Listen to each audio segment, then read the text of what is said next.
Welcome to તો આજના વિડીયોમાં આપણે નવી રેસીપી બનાવી રહ્યા છીએ. તો મસ્ત મજાની ગુજરાતી માતર બનાવવા માટે જો આપણે આટલો લોટ લઈ લીધો છે અને આ ગોળ અને મસ્ત પૂચી બનાવવા માટે અને દાંત વગરના લોકો પણ ખાઈ શકે એવી માતર બનાવવા માટે આપણે અંદર આ દૂધ થોડું વેડીશું.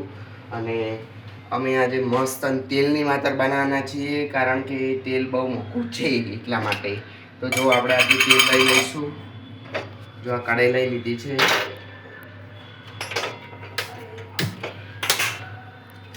જો આપણે તેલ નાખી દઈશું પહેલાં.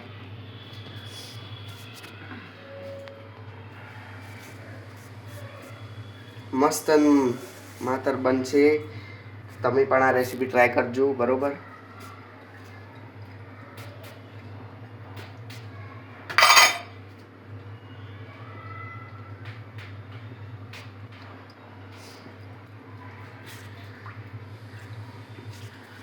અને તમે અમારી ચેનલ પર નવા હો તો ચેનલને સબસ્ક્રાઈબ કરી દેજો. અને રોજ વિડીયો જોવા માટે લાઈક કરજો, શેર કરજો, કોમેન્ટ કરજો, બરોબર? આટલું તેલ વેડી દેવાનું અને પછી ગોળ નાખી દેવાનો તેલ ગરમ થાય એટલે. જો પછી આ રીતે મસ્ત તેલ થોડું ગરમ થાય એટલે ગોળ નાખી દેવાનું, એટલે ગોળ ઓગળી જાય ત્યાં સુધી મસ્ત આવું ખેણાથી હલાવી રાખવાનું, બરોબર? પડશે.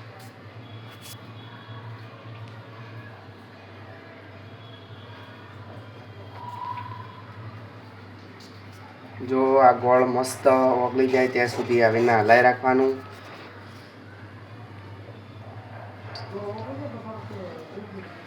હા,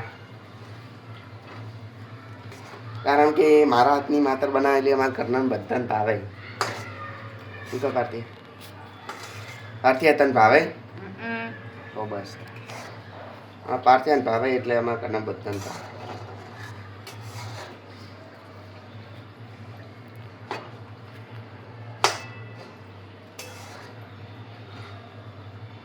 જો મસ્ત ગોળ ઓગળી રહ્યો છે. તમે એક વખત માત્ર ટ્રાય કરશો ને એટલી મસ્ત બનશે ને કે ના પૂછો વાત. મસ્ત દોત વગરના હોય એ ખાઈ ગયા ભાવે.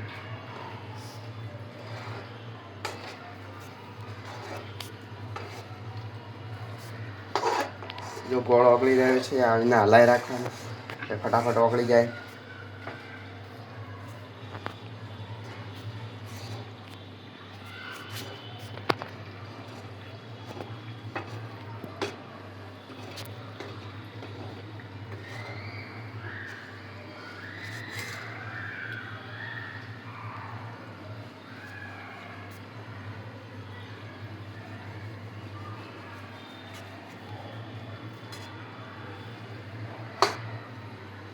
અને તમને ગાઈસ કેવા વિડીયો ગમે છે એ કોમેન્ટ કરજો, તો આપણે એવા બનાવશું વિડીયો, બરોબર?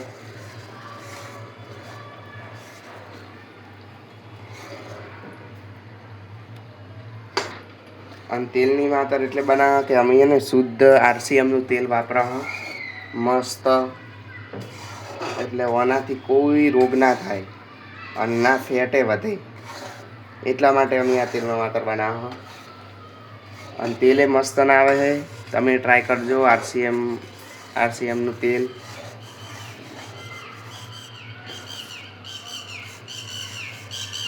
એકદમ ઘી જેવું આવે નહીં કોઈ પાસે તેલ.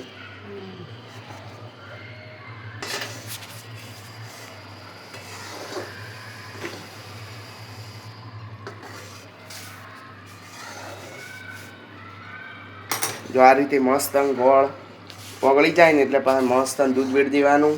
ગેસ હળવો કરી, કારણ કે ગેસ ઉતાવળો હશે તો દૂધ ઉડશે, બરોબર? ગરમ ગરમ તેલમાં. હા, પછી મસ્ત આપણે હવે ગોળ મસ્ત ઓગળી ગયો ને, જુઓ તમે.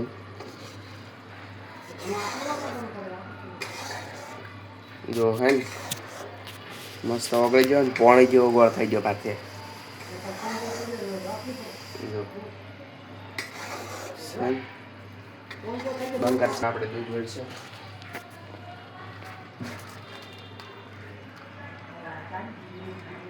જો મસ્ત મસ્ત આ રીતે દૂધ જોડવાનું, એટલે દૂધ જોડવાથી એ થાય કે માતર પોચી બને અને દોત ના હોય ને એ ખાઈ ગઈ. પણ દૂધવાળી માતર મેઠી બહુ મસ્ત લાગે, બરોબર. એટલે અમે દૂધ જોડા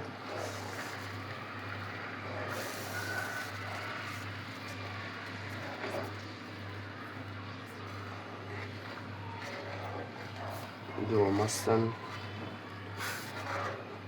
મિક્સ કરી દેવાનું ગોળ ને આરે.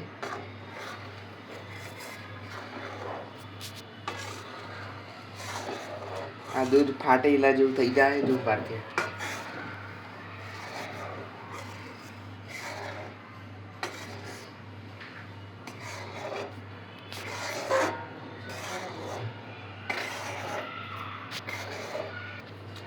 જો આ રીતે મસ્ત ઉકળી જાય ને, દૂધ ને બધું એકદમ મિક્સ થઈ જાય એટલે પછી આપણે આ લોટ નાખશે, બરોબર. જો આ રીતે લોટ નાખી દેવાનો. ઘણી ઢીલી તો નહીં ભાવતી. હવે ચાલુ કર. જો ભાઈ આ રીતે હળવે હળવે હલાવી દેવાનું લોટ નાખી. જો હે એટલે મસ્ત મિક્સ થઈ જાય. જો હે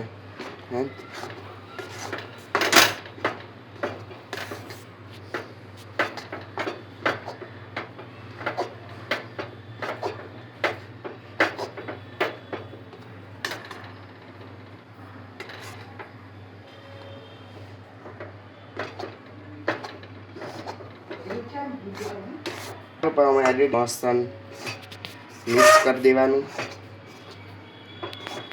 જો હે થોડી પકા દેવાની માતર મસ્ત લાગે.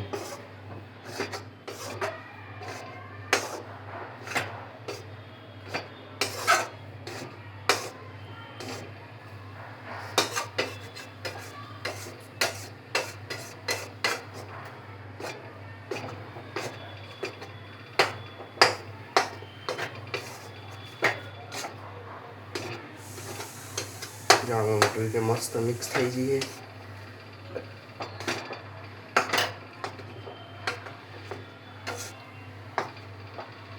એક વખત ટ્રાય કરજો, એટલી મસ્ત લાગશે ને તો તમે ઉંગલિયા ચટકે રહી જાઓંગી. જો ભાઈ આ રીતે મસ્ત ડીશમાં તેલ ચોપડી દેવાનું. જો હે આમ બે ઓગળીના હાથે આ ધોયેલા રાખવાના ને તમારું બનાવેલું કોઈ ખાય નહીં. જો ભાઈ આ રીતે મસ્ત બની જાય એટલે પાછું આમ કરીને આમ ઠારી દેવાની થાળીમાં તેલ લગાવી. જો આ રીતે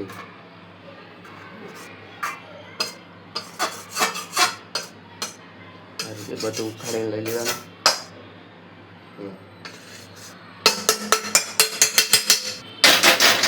મસ્ત ઠારી દેવાનું. અમે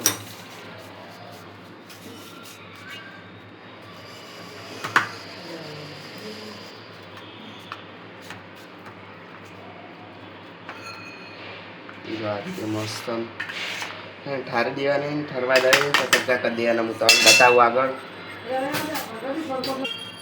જો આ રીતે ભાઈ વાટકો હોય કે વાટકી હોય, આ રીતે વાટકો હોય કે વાટકી એના કરીને મસ્ત આ રીતે દબાવી દેવાની એટલે મસ્ત તૈયાર થઈ જાય તારી માતર ગરમા ગરમ.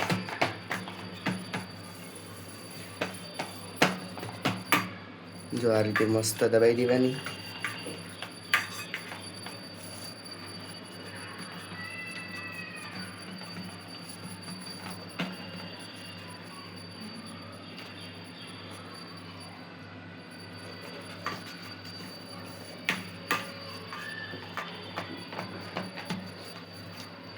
જો મસ્ત તો જોઈ શકો છો આ રીતે મસ્ત દબાઈને એકદમ સમતલ બનાવી દેવાનું એટલે એને એક હરખી માતર બને અને 10 મિનિટમાં આ રેસીપી તમારી માતર બનીને તૈયાર થઈ જશે.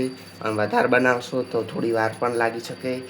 તો જો હવે આપણે આના ટુકડા કરી દઈશું આ રીતે કમ્પ્લીટ કરીને.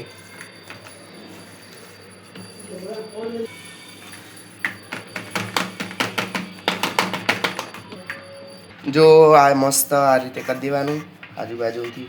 જો અને તમને આ રેસીપી ગમી હોય તો લાઈક કરજો, શેર કરજો, સબસ્ક્રાઈબ કરજો. બરાબર, જો આવી રીતે મસ્ત કરી દેવાની.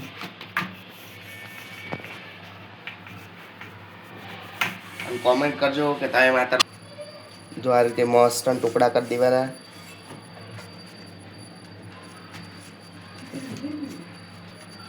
જો મસ્ત